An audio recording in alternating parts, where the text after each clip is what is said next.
Undercover boss buys chicken nuggets at his own diner, freezes when staff talks about secret rival.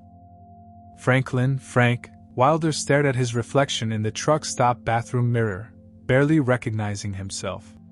The expensive haircut was hidden beneath a worn trucker cap. His manicured nails were now deliberately stained with motor oil. The tailored suits that typically draped his tall frame had been replaced by faded overalls and a flannel shirt that smelled faintly of cigarettes, though he hadn't smoked in 20 years. "Perfect," he muttered, adjusting the fake mustache one last time. At 53, Frank had built Wilder Eats from a single roadside diner into a chain of 63 locations across 12 states. The business magazines called him a fast casual visionary. His board called him relentlessly hands-on. His ex-wife had called him married to those damn diners in their divorce proceedings. She wasn't wrong. Frank climbed into the borrowed semi-truck, courtesy of a college buddy who owed him a favor, and pulled onto the highway. The late April sun hung lazily over the rolling Tennessee hills as he drove toward Pinewood, a town so small it barely registered on maps. But Diner Number 1, the original Wilder Eats, still operated there, a nostalgic tribute to where it all began. The quarterly reports on his desk had been troubling him for months. Diner Number 1 was underperforming, dramatically. Food costs up, customer satisfaction down. Staff retention practically non-existent. The managers he'd installed had all offered different excuses. The economy, road construction reducing traffic, a shift in local demographics. But Frank had built his empire on intuition as much as business acumen. Something felt off about this situation, something the spreadsheets weren't telling him. So here he was, driving a truck he barely knew how to operate, wearing clothes that itched in uncomfortable places, about to spy on his own employees. The familiar neon sign came into view as he pulled into the parking lot. Wilder Eats, home of Mama's secret nuggets, in glowing blue and red. The diner looked exactly as it had when he'd last visited 2 years ago, the red-trimmed windows, the chrome detailing, the vintage-style booths visible through the windows. Yet something felt different. Frank noticed it immediately upon entering, the energy. When he'd opened this place 25 years ago, it had buzzed with a certain warmth, an intangible quality that drew people in and kept them coming back. The food was good, sure, but it was that feeling of being somewhere special that had allowed him to expand so quickly. That feeling was gone. "Seat yourself anywhere," called a tired-looking waitress without looking up from her phone. Her name tag read Doreen, and her Wilder Eats uniform, designed to evoke 1950s diner nostalgia, was wrinkled and stained. Frank chose a booth with a clear view of the kitchen pass, the counter where food came out to the servers. In his younger days, he'd worked every station in this diner, from dishwasher to short-order cook. He knew the rhythm a good kitchen should have, the dance of efficiency and quality that kept customers happy. "Coffee?" Doreen appeared with a pot that looked like it had been sitting on the warmer for hours.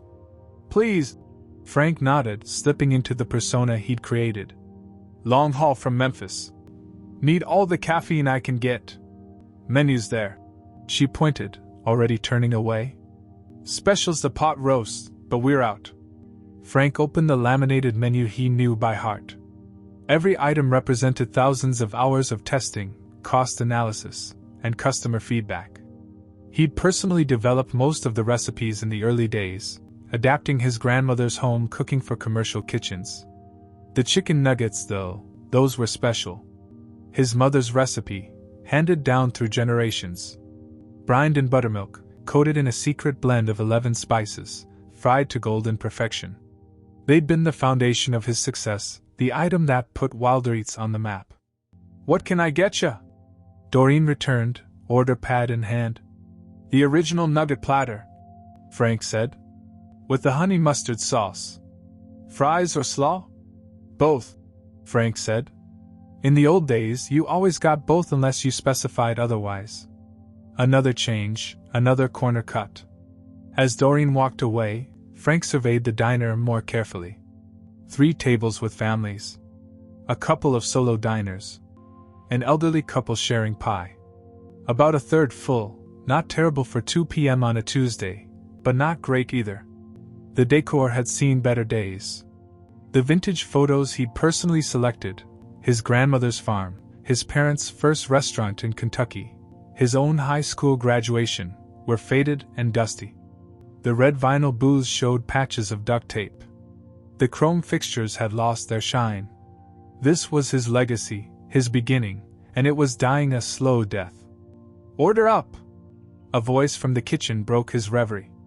Through the pass, Frank caught glimpses of the kitchen staff.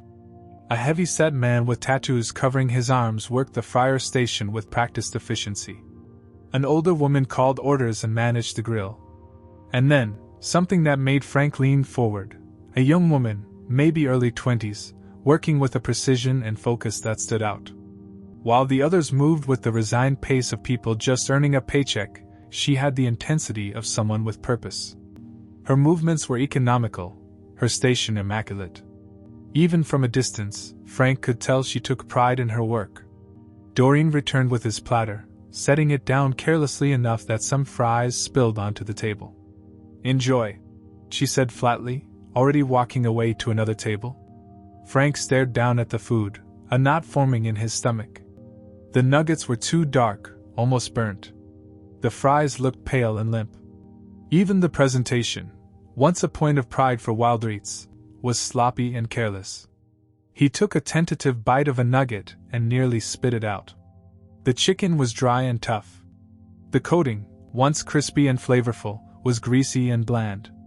It tasted like a pale imitation of his mother's recipe, like someone had been cutting corners on ingredients, changing proportions to save pennies. This wasn't just underperformance. This was betrayal. Frank forced himself to eat a few more bites, washing them down with the lukewarm coffee.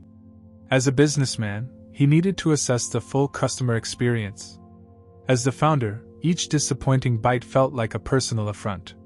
Through the pass, he could see the young woman arguing with the fry cook, gesturing at a tray of nuggets. Her face was animated with frustration, and though Frank couldn't hear her words clearly, her body language spoke volumes. She cared.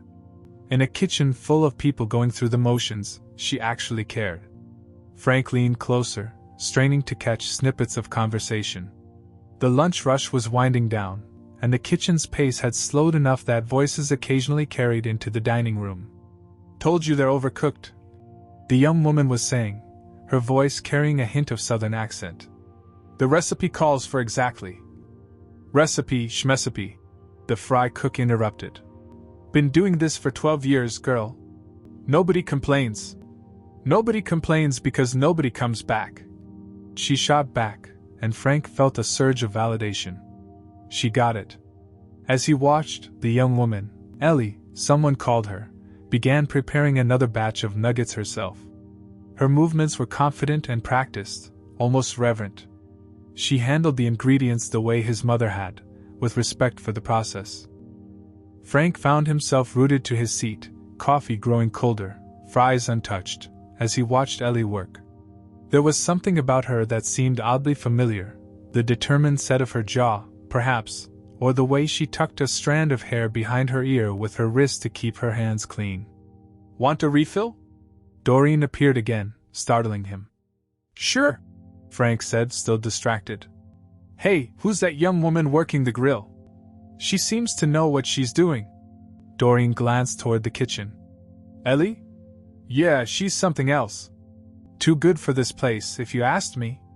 Smart as a whip. Community college during the day, here at night. Trying to save up for real culinary school, I think." She lowered her voice. "Between you and me, she won't last long. The good ones never do." "Why's that?" Frank asked, suddenly intensely curious. Doreen shrugged. "Corporate keeps cutting corners, quality goes down, then they blame us when customers stop coming. Meanwhile, there's new places opening up with actual good food." She stopped abruptly, seeming to remember she was talking to a customer. "Not that ours isn't good," she added unconvincingly. "Right," Frank said, pushing his half-eaten platter away. "Delicious." As Doreen walked away, Frank slumped in his booth, the weight of reality crashing down on him. His flagship diner, the place where he'd started with nothing but his mother's recipes and a dream, had become exactly the kind of place he'd set out to compete against: mediocre food served without passion. Somewhere along the way, in the pursuit of expansion and efficiency, he'd lost sight of what made Wilder Eats special in the first place. And now, this young woman, Ellie, seemed to care more about his mother's recipes than his own managers did. Frank left a generous tip. Doreen's candor deserved that much, and settled in to observe the kitchen operations more closely. He had a feeling Ellie might be the key to understanding what had gone so wrong here. And perhaps, though he didn't yet know how, the key to making it right again. Ellie Thompson's hands moved with practiced precision as she worked the grill station, her focus unwavering despite the chaos of the kitchen around her.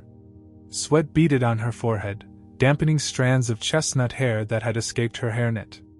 The heat from the grill was oppressive in the poorly ventilated kitchen, but she barely noticed anymore. After 2 years at Wilder Eats, she'd developed the calluses and endurance of a seasoned line cook. From his booth near the kitchen pass, Frank continued his surveillance, nursing his third cup of coffee. The lunch crowd had thinned, leaving only a few tables occupied in the dining area. Still, he remained drawn by something he couldn't quite name, a nagging familiarity about the young woman that tugged at his memory. A new batch of nuggets sizzled as Ellie lowered them into the fryer. Unlike the heavy-set fry cook who had left for his break, she watched them intently, timer set, adjusting the basket with subtle movements to ensure even cooking. Frank recognized the technique. It was exactly how his mother had taught him. "Order up for table 7, called the expediter, sliding a ticket onto the pass. "On it," Ellie responded, moving to plate a burger and fries. Her station was immaculate despite the rush, another sign of professional pride that stood out in the otherwise slovenly kitchen. A server named Jessie approached the pass to collect the order, her Wilder Eats uniform as rumpled as Doreen's had been. "You look dead on your feet, Elle," she commented, watching Ellie return to the fryer to retrieve the nuggets. "Late night?" Ellie chuckled, a warm sound that carried to Frank's booth. "Working 2 jobs will do that to you," she said, shaking excess oil from the golden brown nuggets before placing them on the waiting plate. "Mom needed extra help with the truck this weekend. Had a big catering gig for some birthday party. That fancy food truck of yours," Jessie teased. "Still don't know why you're slaving away here when you could be working full-time with your mom. Tuition doesn't pay itself," Ellie replied, her tone light but underscored with determination. "Besides, Mom can only afford to pay me for weekend shifts right now." She arranged the nuggets in a perfect circle, added a sprig of parsley, a garnish that Frank noticed was missing from his own carelessly plated order. Jessie leaned closer over the pass, lowering her voice, though not enough to prevent Frank from overhearing. "Those nuggets looking extra good today. Your special batch?" Ellie glanced around furtively, then nodded. "Don't tell Marv. I brined them properly last night, brought them in myself." "Your mama's recipe?" Jessie asked with a knowing smile. "The real deal," Ellie confirmed. "Not the frozen stuff like here." Her voice took on a hint of bitterness. "Used to be different, Mom says. When the original owner ran things. Before the corporate vultures moved in." Frank felt a twist of guilt in his stomach. He hadn't been hands-on with individual locations for years, trusting his management team to maintain his standards while he focused on expansion. Clearly, that trust had been misplaced. "Table 4's been waiting on those nuggets for 10 minutes, barked Marvin, the kitchen manager, returning from the office where he'd been doing paperwork, or more likely, Frank suspected, playing games on his phone. "Just finished," Ellie said, the warmth instantly draining from her voice as she pushed the perfectly plated nuggets forward. "Would have been faster if the prep work had been done properly this morning." Marvin scowled. "Watch it, Thompson. Plenty of people would finish for your job. At these wages?" Ellie muttered under her breath as he walked away. "Doubt it." Jessie hung back, waiting until Marvin disappeared into the walk-in freezer. "So how's your mom doing? Still talking about expanding the truck business?" "One day," Ellie said, returning to the grill to flip burgers. "When we save enough." She's got the recipes, the skills, just needs the capital. She wiped her brow with her forearm. You should stop by sometime. The truck's at the farmer's market on Saturdays, brewery lot on Sundays. What's it called again? Jessie asked. Mama K's Honest Bites, Ellie replied with evident pride. Nothing fancy, just real food made right. Frank nearly dropped his coffee cup. Karen. Could it be? The timing would be right. Your mom's an amazing cook, Jessie said. Those nuggets last time, 10 times better than ours. Ellie smiled, though there was a touch of sadness in it. My mom says the diner's founder was her biggest mistake and biggest love, left us both behind. She shook her head slightly. Sorry, don't know why I said that. Tired, I guess. Frank felt as though the air had been sucked from his lungs. The world around him seemed to slow, voices becoming distant and muffled as his mind raced backward through time. Karen Mitchell. The waitress he'd hired when he first opened this very diner. Beautiful, whip-smart Karen with her contagious laugh and ambitious dreams. They'd fallen in love over late nights counting receipts and early mornings prepping for breakfast service. For one perfect summer, they'd been inseparable. Until the investors came calling. Until the opportunity to expand beyond this small town presented itself. He'd asked Karen to come with him to Nashville, where he was opening the second location, but she'd refused to leave her ailing mother. They'd argued, their first serious fight, and in his youthful arrogance, he'd left without her, convinced she'd change her mind once she saw his success. She never did. There had been one letter, about 2 months after he left. He remembered holding it, recognizing her handwriting on the envelope. But he'd been in the middle of opening the Nashville location, working 20-hour days, sleeping on a cot in the back office. He tucked the letter into his briefcase, intending to read it when things calmed down. By the time he found it again, weeks later, his pride prevented him from responding. What could he say? That he was sorry? That he missed her? That would mean admitting he'd made a mistake in leaving, and Franklin Wilder didn't make mistakes, he made empires. So he'd never written back. And eventually, as his chain grew and his life became increasingly complex, Karen Mitchell became a bittersweet memory, filed away with other sacrifices made in the name of success.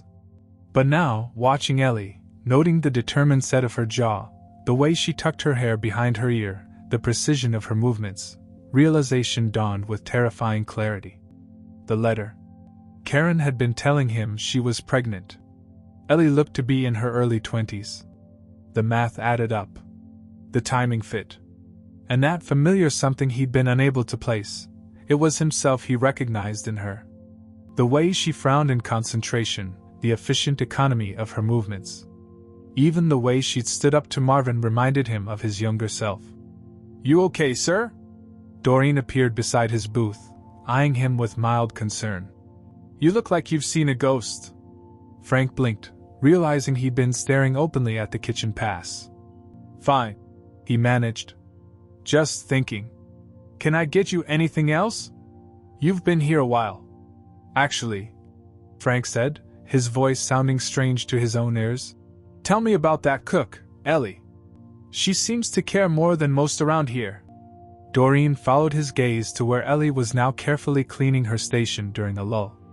Oh, Ellie's the best we've got. Shame she's working that food truck with her mom on weekends, wears herself out. But can't blame her. Their food's amazing, and it's a family thing, you know? What kind of food do they serve? Frank asked, his mouth dry. Southern comfort classics, but done right. Their chicken nuggets are famous locally, some old family recipe, I hear. Getting quite the following. Doreen lowered her voice. Between you and me, they're stealing customers from this place. Not that management has figured it out yet. Frank nodded numbly, his mind still reeling. Thanks, he said, pulling out his wallet and placing enough cash to cover his bills several times over on the table. Keep the change. Wow, thanks. Doreen's eyes widened at the generous tip. You sure? Frank nodded, unable to take his eyes off Ellie, who was now instructing a younger kitchen worker on proper vegetable prep techniques, her manner patient but exacting. His daughter. He had a daughter. And she'd been here all along, working in his first diner, cooking his mother's recipes, completely unaware that the absent father she likely resented was the founder whose standards she still tried to uphold. The irony was almost too much to bear. He'd spent decades building a legacy, but had walked away from his most important one. As Frank stood to leave, he felt unsteady on his feet. For the first time in years, the famous chicken nuggets that had built his empire had left him completely without appetite, not because of their diminished quality, but because of the appetite for connection he suddenly realized he'd been denying himself for over 2 decades. He needed to find this food truck. He needed to taste the nuggets Karen and Ellie were making. He needed to know what he'd given up in his ruthless pursuit of expansion. And then, somehow, he needed to figure out what to do with the devastating knowledge that the rival who was stealing his customers wasn't just any competitor. It was the family he never knew he had. Frank paused at the door, looking back at the diner that had launched his empire.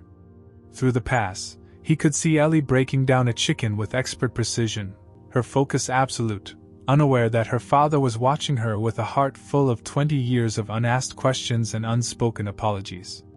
Tonight, he would follow her. Tomorrow, he would find the food truck. And then he would face the consequences of the choice he made all those years ago, when he decided an empire was worth more than love. The afternoon crawled by as Frank sat in the borrowed truck across from the diner, waiting. The disguise that had felt clever earlier now seemed pathetic, a costume worn by a man too cowardly to face his past head-on. His phone buzzed repeatedly with emails from corporate headquarters about the quarterly projections meeting he'd rescheduled, but he couldn't bring himself to care. For the first time in decades, Franklin Wilder had more important things on his mind than business. At 6:37 p.m., Ellie emerged from the diner's side door, shrugging into a denim jacket as she stepped into the cool evening air. She looked exhausted, her shoulders slumped slightly, but there was a resilience in her posture that Frank recognized, the same stubborn strength that had carried him through the lean early years of building Wilder Eats. She walked to an ancient Honda Civic with peeling paint and a mismatched passenger door. Frank waited until she pulled out of the parking lot before starting the truck and following at a discreet distance. The drive took them through Pinewood's modest downtown, past the courthouse square where Frank had signed his first business license, and into a neighborhood of small, well-kept homes with tidy yards. Ellie parked in front of a blue single-story house with flower boxes in the windows and wind chimes hanging from the porch. Frank pulled over half a block away, his heart hammering. Was this where Karen lived? After all these years, was she just behind that front door with its cheerful wreath of spring flowers? Ellie disappeared inside, and lights came on in what appeared to be the kitchen. Through the window, Frank caught glimpses of movement. Someone else was home. He strained to see more clearly, but the curtains partially obscured his view. "What am I doing?" he muttered to himself, suddenly aware of how bizarre his behavior must appear. Stalking his own employee. Spying on a house like some love-struck teenager. Or worse, like a predator. A chill ran through him at the thought. He was about to start the truck and drive away when the front door opened again. Ellie emerged, now wearing different clothes, jeans and a t-shirt with "Mama K's Honest Bites" emblazoned across the front. She carried several grocery bags to her car. Behind her came a woman Frank would have recognized anywhere, despite the 23 years that had passed.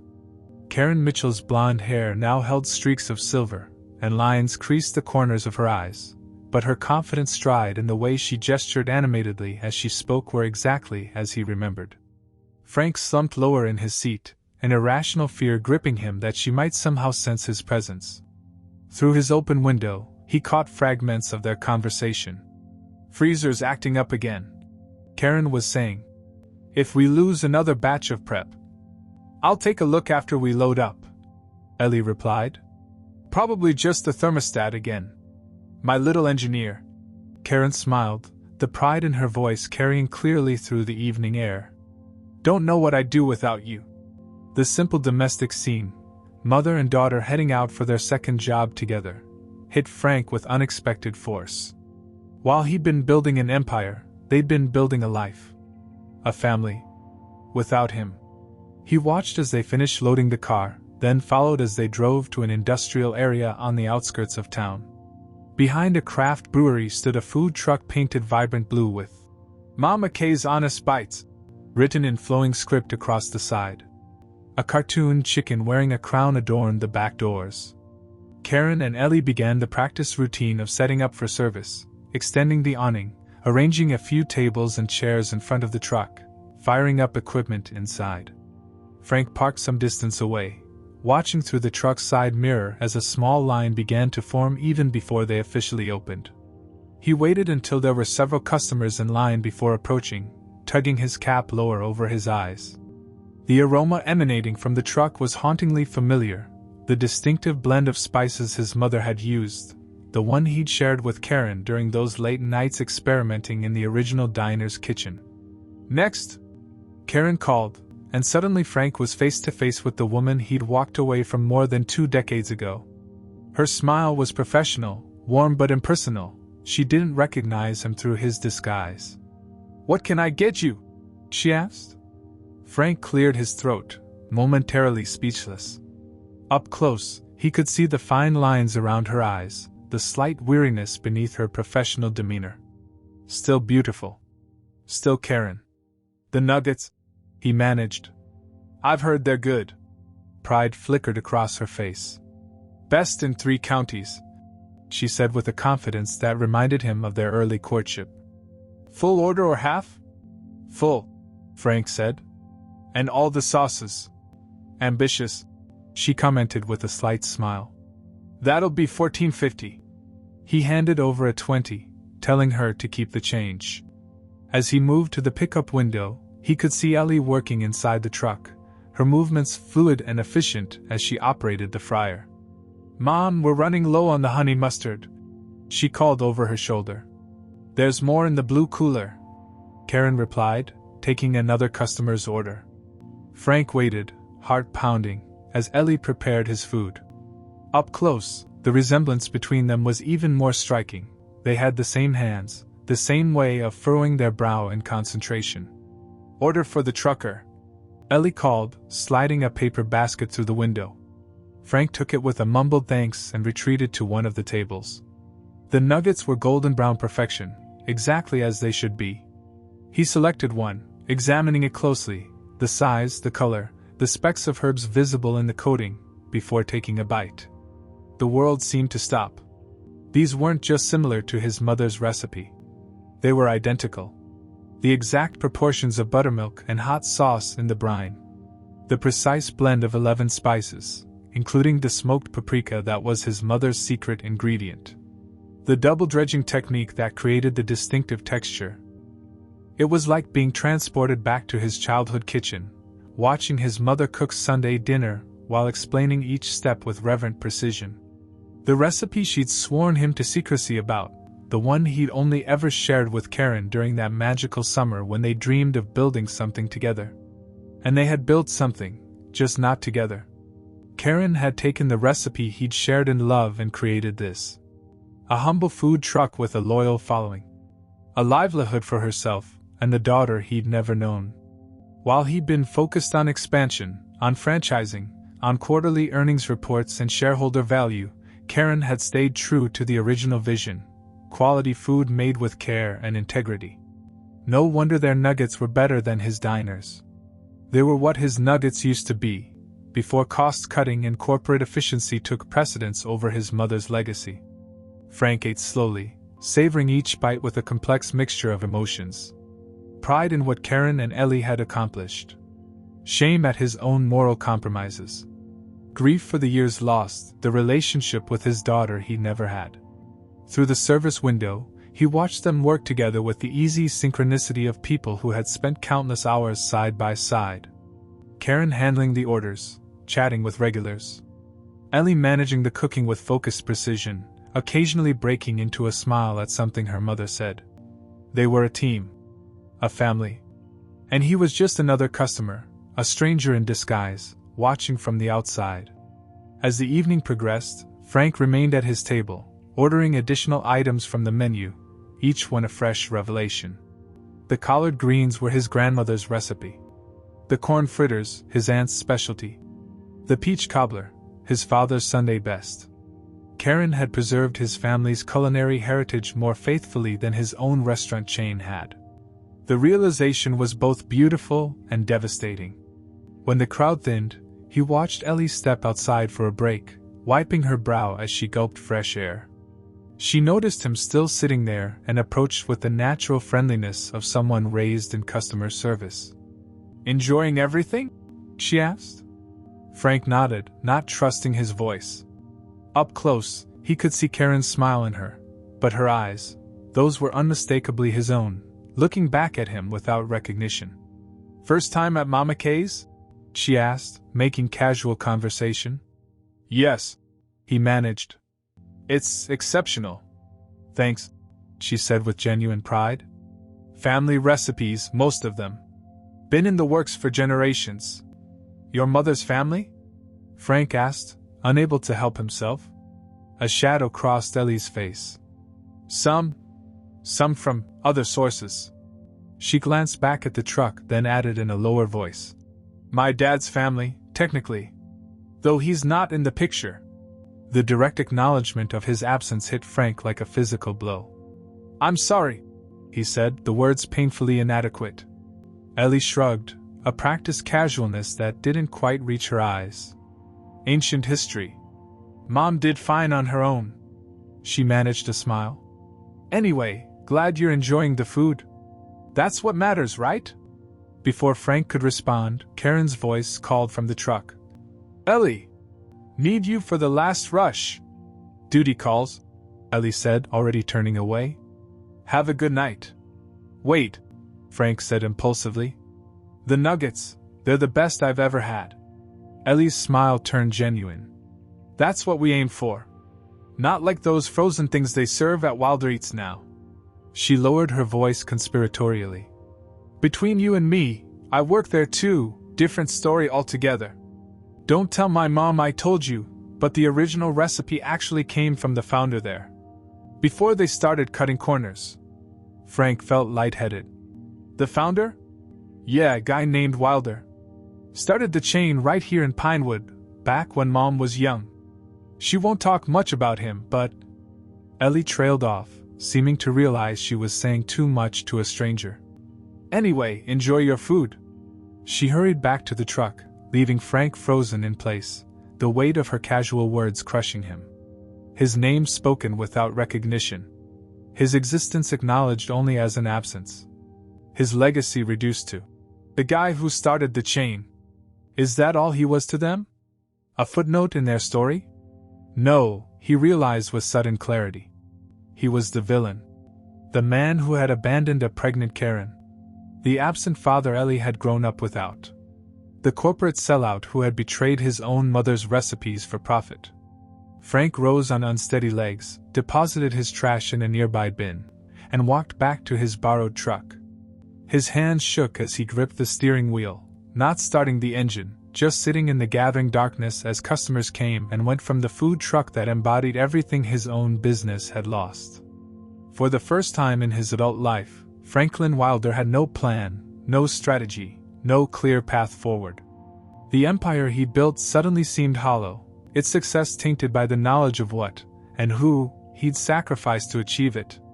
As he finally drove away, the illuminated food truck grew smaller in his rearview mirror, but the truth it represented loomed larger than ever. Tomorrow, he would have to make a choice. Continue the charade, gather more information, perhaps find a way to help them anonymously? Or reveal himself, face the consequences of his abandonment, and risk rejection from the daughter who had never known him. Either way, nothing would ever be the same. The man who entered diner number 1 this morning no longer existed. In his place was someone new, someone humbled, someone haunted, someone desperate to make amends before it was too late. The next morning dawned with a clarity Frank hadn't experienced in years. He barely slept, his mind racing with memories of Karen, images of Ellie, and the undeniable evidence that his mother's recipes, his family's legacy, lived on in a food truck rather than in the empire he built. He showered and stared at himself in the hotel mirror, the aging face of a man who'd prioritized expansion over excellence, profit over people. His disguise lay discarded on the bathroom counter, the fake mustache, the trucker cap, the borrowed clothes. Today, he needed to face reality as himself. Frank dressed in his own clothes, not the power suit he typically wore to board meetings, but a simple button-down shirt and jeans he kept for the rare weekend off. Casual but presentable. The clothing of a man with nothing to prove. His first stop was Diner Number 1. He arrived before opening, using his key to let himself in the back door. The morning prep crew was already at work, the kitchen humming with subdued activity. No one recognized him.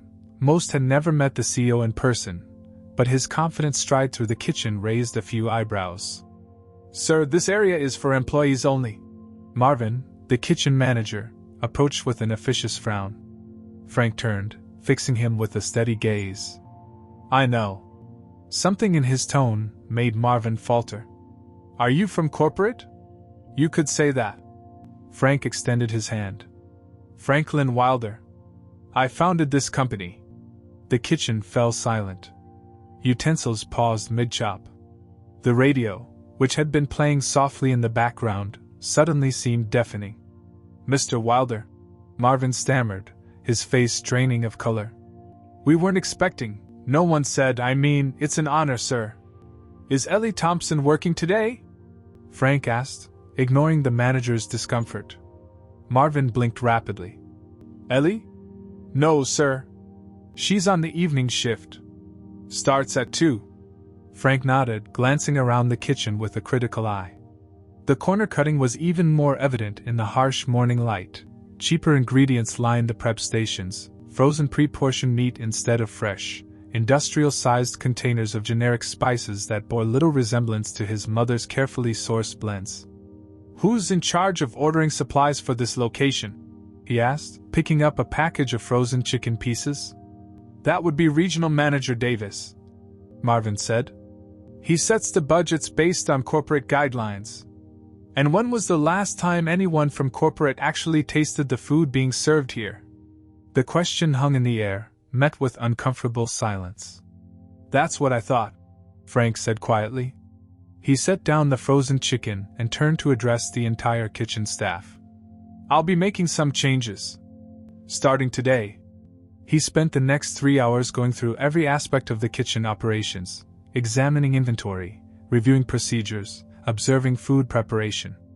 The staff, initially nervous, gradually relaxed as they realized he wasn't there to fire them but to understand what had gone wrong. What he found confirmed his worst fears. In the pursuit of standardization and cost-cutting, the soul had been stripped from his mother's recipes. Ingredients substituted, procedures simplified, quality sacrificed on the altar of efficiency. It was nearly noon when Frank finally left, instructing a bewildered Marvin to continue normal operations until further notice. He had one more stop to make before confronting the truth head-on. The farmers' market was in full swing when Frank arrived, local vendors selling everything from handmade soaps to organic vegetables under colorful canopies. He spotted Mama Kay's Honest Bites truck in the far corner, already surrounded by a substantial line despite the early hour. Frank joined the queue, watching Karen and Ellie work together through the service window. They moved in perfect sync, Karen taking orders while Ellie cooked, their occasional shared smiles revealing a bond forged through years of shared struggle and triumph. When he finally reached the front of the line, he ordered a double portion of nuggets with all the sauces again. Karen, busy with the register, didn't look up as she took his payment. But as Frank waited at the pickup window, Ellie glanced at him and did a double take, clearly recognizing him from the night before. "Back again?" she asked, her tone friendly as she handed him his order. "Must have made an impression." "They did," Frank said honestly. "Best I've ever had." Ellie smiled proudly. "That's what we aim for. Quality over quantity, Mom always says." Frank took his food to a nearby bench, away from the crowd but with a clear view of the truck. The first bite confirmed what he already knew. These nuggets weren't just similar to his mother's recipe. They were his mother's recipe, executed with the care and respect it deserved. While the nuggets at diner number 1 had been a sad imitation, these were the real thing. The perfect balance of spices, the ideal texture, the handmade quality that no mass production could replicate. Karen had preserved his family's culinary legacy better than he had. As the lunch rush subsided, Frank noticed Ellie stepping out of the truck, stretching her back as she scanned the market. Her gaze landed on him, and after a brief hesitation, she approached his bench. "You really like those nuggets, huh?" she said with a slight smile. "That's 2 days in a row."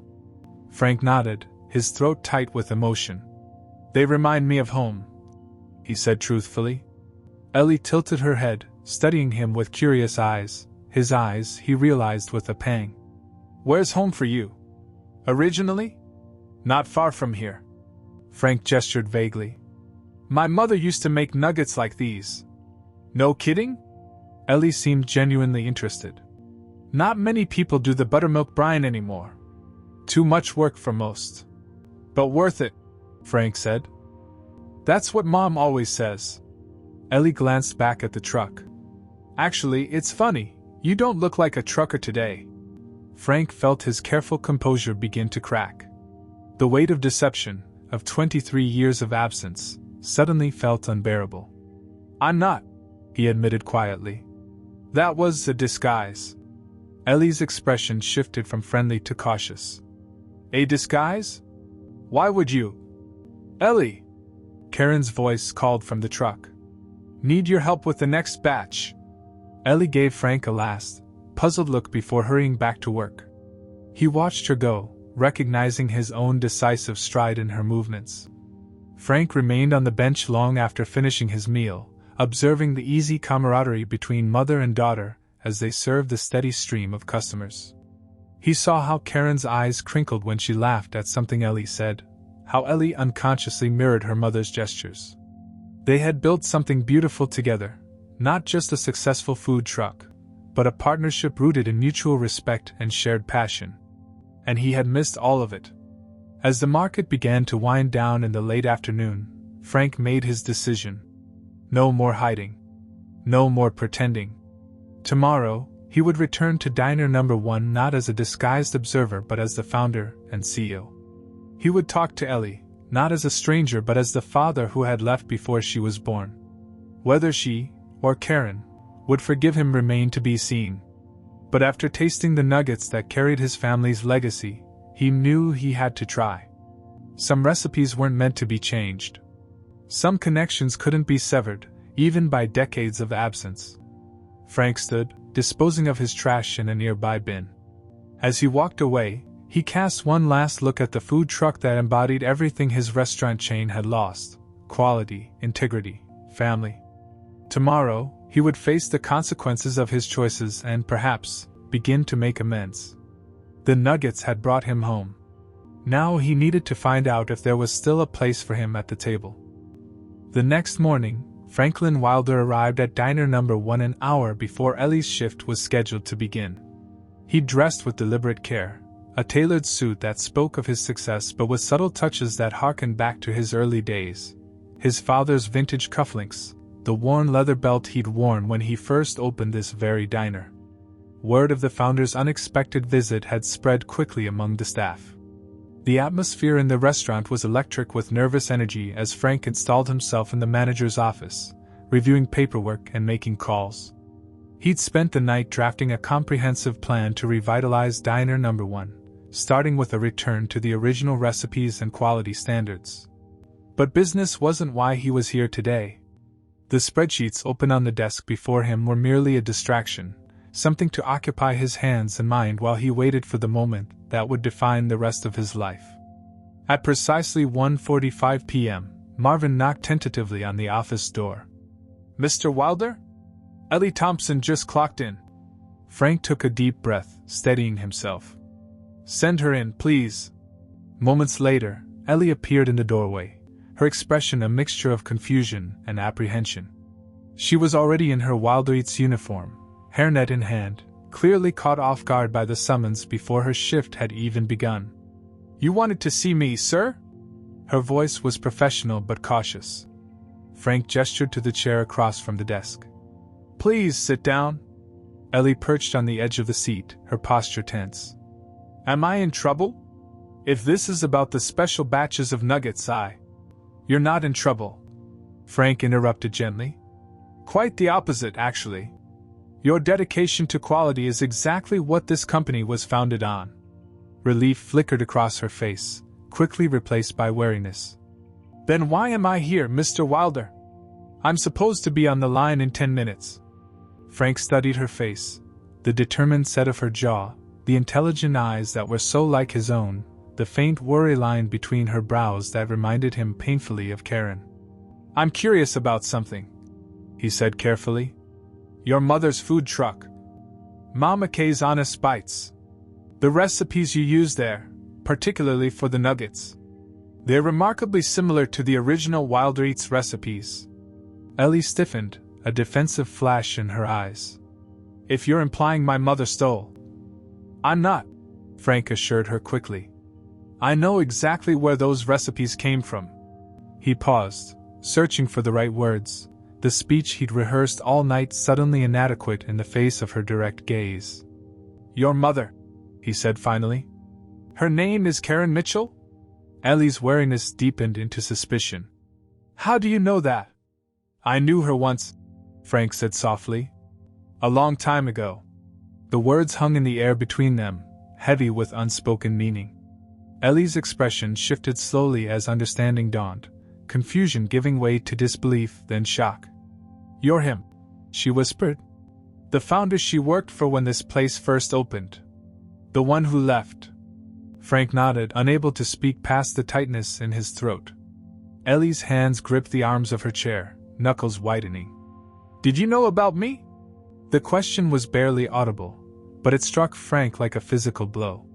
Not until yesterday, he admitted. There was a letter your mother wrote to me after I left. I never opened it until it was too late, and then. He spread his hands helplessly. Pride. Cowardice. Take your pick. Ellie's face hardened, a mask falling into place that reminded him painfully of his own defense mechanisms. Why are you telling me this now? After 23 years? Because I saw you working here, Frank said. I saw how much you care about doing things right. I tasted the food from your mother's truck, my mother's recipes, kept alive when I let them be corrupted by corporate shortcuts. He leaned forward, his voice intense with emotion. And because you deserve to know the truth, even if it's decades too late. Ellie was silent for a long moment, her expression unreadable. When she finally spoke, her voice was controlled, measured. My mother raised me alone. She worked 3 jobs sometimes. We lived in a 1-bedroom apartment until I was 12. Each statement landed like an indictment, which of course it was. Frank didn't flinch from the deserved criticism. I can't change the past, he said. I can't give back the years I wasn't there. Then what do you want? Ellie demanded, a hint of her mother's fire flashing in her eyes. Frank reached into his jacket pocket and withdrew an envelope. I don't expect forgiveness, he said quietly. I don't have the right to ask for it. But I wrote this for your mother. And for you, if you're willing to read it. He placed the envelope on the desk between them. Ellie stared at it as if it might bite. That's it. She looked up, incredulous. A letter? After 23 years, you think a letter fixes anything? I don't, Frank said evenly.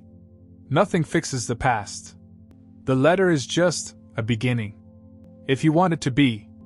He paused, choosing his next words with care. I've spent my life building this company, expanding it, watching it grow. But somewhere along the way, I lost sight of what matters. What I saw yesterday, you and your mother, cooking together, preserving those recipes with such care and pride, it reminded me of why I started this place to begin with. Ellie's expression remained skeptical, but Frank thought he detected a slight softening around her eyes. I'm making changes at Wilder Eats, he continued. Starting with this diner. Going back to the original recipes, the original standards. The ones your mother has kept alive all these years. Corporate makeover? Ellie's tone was cynical. Good PR after your profits dipped? Frank shook his head. This isn't about business. It's about legacy, my mother's legacy, which I've failed to honor. And, he hesitated, then forged ahead. It's about family. The one I never knew I had. The word family hung in the air between them, laden with possibilities neither was ready to grasp. After a long moment, Ellie reached for the envelope, her movements deliberate. She didn't open it, simply held it, tracing a finger along the sealed edge. "What does it say?" she asked. "The truth," Frank answered simply. "An apology for what it's worth after all this time. And an offer." "What kind of offer?" "Partnership," Frank said. "If you and your mother are interested. Not absorption. I'm not trying to buy out your food truck or fold it into Wild Eats. But a collaboration. Your knowledge of the original recipes, your commitment to quality. My resources, my platform." Ellie's eyebrows rose. "You want to go into business with the competition?" "I want to go into business with family," Frank corrected gently. "If that's something you and your mother might consider. On your terms, not mine." Ellie stood abruptly, the envelope clutched in her hand. "I need to think. And talk to my mom." "Of course," Frank said, rising as well. "Take all the time you need. My contact information is in the letter." Ellie moved toward the door, then paused, turning back with a frown. "The trucker disguise. That was you?" Frank nodded, embarrassed. "Not my proudest moment. But it led me to you, so I can't entirely regret it." A ghost of a smile flickered across Ellie's face, there and gone so quickly he might have imagined it. "The nuggets really were that good, huh?" "Better than I remembered," Frank admitted. "Your mother always was the better cook." Ellie studied him for a long moment, as if trying to reconcile the powerful CEO before her with the absent father of her mother's stories. "I'll give her the letter," she said finally. "That's all I can promise." "That's more than I deserve," Frank replied honestly. As Ellie left, closing the door behind her, Frank sank back into his chair, emotionally drained. The confrontation had gone neither as well as he'd hoped nor as badly as he'd feared. The ball was now in their court, Karen's and Ellie's. All he could do was wait. Frank remained in the office for another hour, making notes for the diner's revitalization, before finally gathering his things to leave. As he walked through the kitchen, he noticed Ellie at her station, focused intently on her work. She glanced up as he passed, their eyes meeting briefly. She gave him a small, almost imperceptible nod before returning to her task. It wasn't forgiveness. It wasn't acceptance. But it was acknowledgement, the barest foundation upon which something new might someday be built. Outside in the parking lot, Frank paused to look back at Diner Number 1, the place where everything had begun.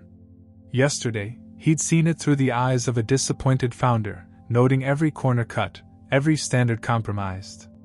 Today, he saw it differently, as the place where he'd fallen in love with Karen, where they dreamed together of building something meaningful, where the seeds of a family had been planted, even if he'd been too blind to nurture them.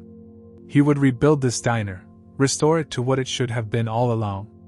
Not just as a business venture, but as a tribute to what might have been, and perhaps, to what still could be. As Frank drove away, he felt lighter than he had in years, unburdened by the secret he hadn't even known he was carrying. He had a daughter. She knew the truth now.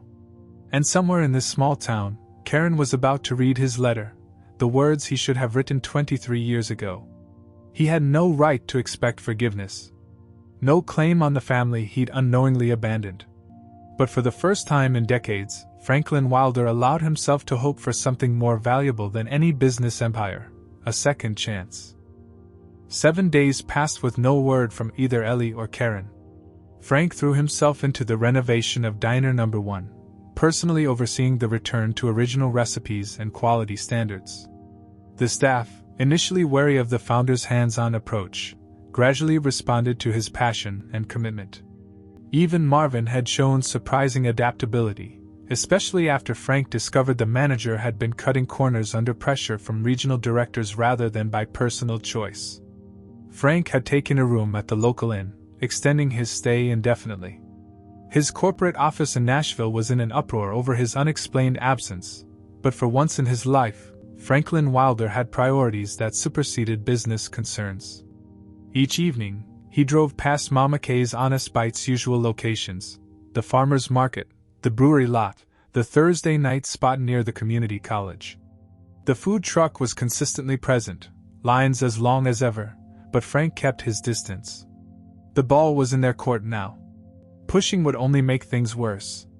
On the 8th morning, as Frank sat in diner number 1 reviewing supply orders, his phone buzzed with a text from an unknown number. She read it. "We both did. Meet us tomorrow?" Simple. Direct. Offering nothing in the way of emotional context. But it was something, an opening, however small. Frank's fingers hovered over his phone, composing and deleting several responses before settling on equally simple acknowledgement. "Name the time and place." The reply came minutes later. "Food truck. Brewery lot. 8 p.m. after closing." Frank spent the next 24 hours in a state of controlled anxiety, reviewing every possible scenario, rehearsing words that might bridge a 23-year absence. Nothing seemed adequate. How did one apologize for missing a child's entire life? What could possibly compensate for 2 decades of single motherhood struggled through alone? By the time he pulled into the brewery parking lot at 7:55 p.m. the following evening, Frank had abandoned all prepared speeches. Whatever happened now would have to come from the heart, unfiltered and honest. The blue food truck stood alone in the far corner of the lot, its service window closed, the surrounding area empty of customers. A single table had been set up nearby, with 3 chairs, an intentional acknowledgement that this meeting was meant for conversation, not just a brief exchange. As Frank approached, the truck's side door opened, and Karen stepped out. Time had changed her, of course. The girl he'd known was now a woman in her late 40s, with strands of silver in her blonde hair and laugh lines around her eyes. But her posture, her presence, the way she surveyed him with clear-eyed assessment, these were unchanged. Behind her came Ellie, her resemblance to both parents even more striking as she stood beside her mother. The 3 of them regarded each other in weighted silence, decades of unspoken history hanging in the evening air. "You came," Karen said finally, her voice neutral but not hostile. "Yes," Frank replied simply. Another silence, less strained but still cautious. "You look successful," Karen observed, taking in his tailored casual wear, clothing chosen carefully to convey respect for the occasion without the corporate armor of his usual suits. "By some measures," Frank acknowledged. "Not all." Karen's expression softened almost imperceptibly. She gestured to the table. "We should sit." The 3 took their places, Karen and Ellie on one side, Frank on the other. The physical arrangement wasn't lost on him, mother and daughter united, him alone. As it had been for 23 years. "Your letter," Karen began, getting straight to the point as she always had. "It was unexpected. I should have written it decades ago," Frank said. "Yes," Karen agreed without rancor. "You should have." Frank looked between them, the woman he'd once loved and the daughter he'd never known. "I don't expect forgiveness," he said. "I just wanted you both to know the truth.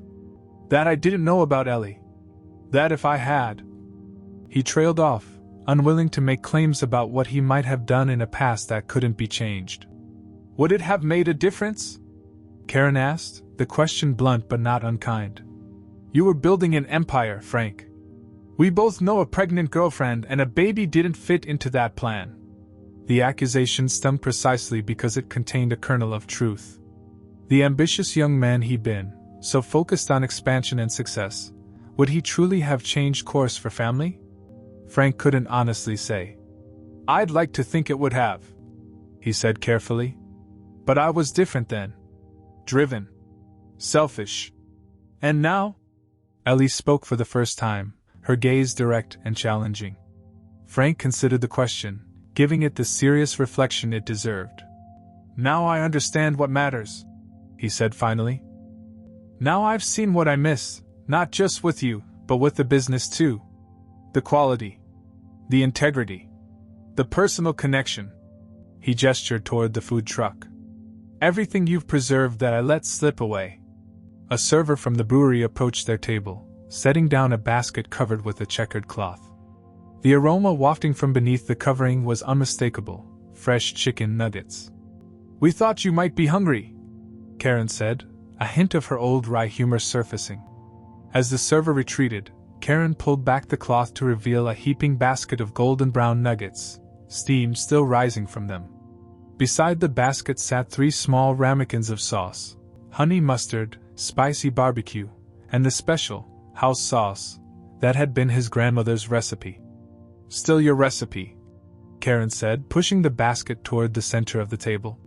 "Just with more heart." The simple gesture, offering food as a peace offering, a connection, a shared history, brought a lump to Frank's throat. He reached for a nugget, examining it with appreciation before taking a bite. The flavor transported him instantly to his childhood kitchen, to those early days with Karen in Diner No. 1, to the legacy he'd nearly lost. "Perfect," he said softly. "Like they always should have been." Karen's expression remained carefully neutral, but her eyes held a flicker of acknowledgement. She had kept the recipe alive, nurturing it when he had allowed it to be compromised. "You mentioned partnership in your letter," she said, changing the subject abruptly. "What exactly did you have in mind?" Frank recognized her tone, practical, businesslike, protecting herself and Ellie from emotional vulnerability by focusing on concrete matters. It was familiar ground, a language they both spoke fluently. "Whatever you want it to be," he answered honestly. "I've been thinking about opening a flagship restaurant, not a diner, something more upscale, but still rooted in these recipes, this tradition. Your expertise would be invaluable. But," he added hastily, "the food truck is yours. I'm not looking to absorb it or change it." Ellie exchanged a glance with her mother before turning back to Frank. "You walked away from us once," she said, her voice steady despite the weight of her words. "If you're ready to stay this time, you'll need to earn your place, like everyone else here." The challenge was clear, the terms non-negotiable. There would be no easy path to redemption, no corporate takeover of their hard-built life. If he wanted a place in their world, he would have to work for it, prove himself worthy not by writing checks but through consistent presence and genuine effort. Frank felt a surge of unexpected pride in his daughter's strength, her clear-eyed assessment of the situation.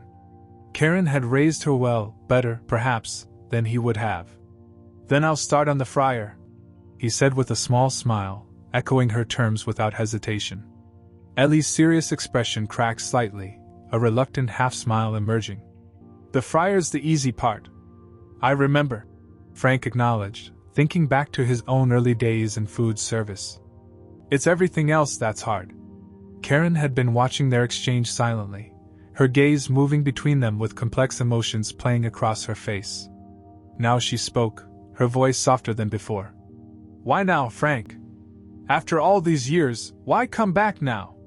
It was the question at the heart of everything, and Frank gave it the honest answer it deserved. "Because I lost my way," he said simply. "The company, the recipes, the values I started with, they all got diluted along the way. And then I saw Ellie in that kitchen, caring so much about getting it right, and you in that food truck, keeping the original vision alive." He shook his head, emotions threatening to overwhelm him. "I realized what I'd given up. Not just family, but purpose. Integrity." Karen studied him for a long moment, her expression unreadable. Then she reached for a nugget, examining it thoughtfully before taking a delicate bite.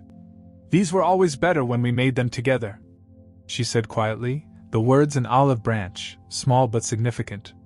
"They were," Frank agreed, recognizing the opening for what it was. They ate in silence for a few minutes, the simple act of sharing food bridging decades of absence more effectively than words could have. It wasn't forgiveness, not yet, but it was a beginning. As the evening shadows lengthened, they began to talk more easily, carefully navigating around the most painful subjects while finding common ground in their shared passion for food, for quality, for doing things the right way. Ellie gradually relaxed, sharing stories of culinary school applications, of ambitious plans for expanding the food truck business, of techniques she'd developed to enhance the original recipes. "You should try her spicy version," Karen told Frank. "She adds Korean gochujang to the batter. Sounds strange, but it works. Innovation with respect for tradition." Frank nodded appreciatively. "That's exactly what's been missing from Wilder Eats." As their conversation wound down, Frank felt a cautious hope taking root. They had a long way to go. Years of absence couldn't be erased in a single evening, but they had found a starting point, a common language of food and family recipes that might, in time, lead to deeper healing. When they finally rose to leave, Karen hesitated, then asked the question Frank had been expecting all night. "What happens to your company now? You can't stay in Pinewood forever, running one diner." "Why not?" Frank countered with a small smile. "The expansion, the corporate structure, it was all to build something worth having. But if what's worth having is right here." He gestured to encompass not just them but the food truck, the small town, the return to roots. Karen looked skeptical. "The Franklin Wilder I knew couldn't stay still. Always needed the next challenge, the next location." "People change," Frank said quietly. "Sometimes it takes losing something precious to realize what matters." Their eyes met, decades of history passing between them in a silent exchange. Then Karen nodded slightly, neither accepting nor rejecting his implied promise, simply acknowledging it. "We'll see," she said. As they parted ways in the darkened parking lot, no dramatic reconciliation took place. No tearful embraces or declarations of forgiveness. Just a tentative arrangement to meet again the following week, and Ellie's surprising offer to show Frank some of her recipe innovations. It was enough. More than he deserved, less than he hoped for, but a chance to build something new from the fragments of what had been lost. As Frank watched their truck pull away, he reflected on the strange journey that had brought him here. An undercover visit to his own failing diner. A plate of disappointing nuggets. A chance conversation overheard through the kitchen pass. Such small moments to trigger such profound change. The empire he'd built suddenly seemed less important than the relationships he might still salvage. The accolades and acquisitions paled beside the simple satisfaction of shared food and honest conversation. Franklin Wilder had spent his life becoming a boss, expanding his reach, building a corporate kingdom. Now, perhaps, he had the chance to become something far more meaningful, a father, a partner, a man who honored his family's legacy not just in business but in life. And it had all begun with a plate of chicken nuggets, and the courage to face the truth they revealed.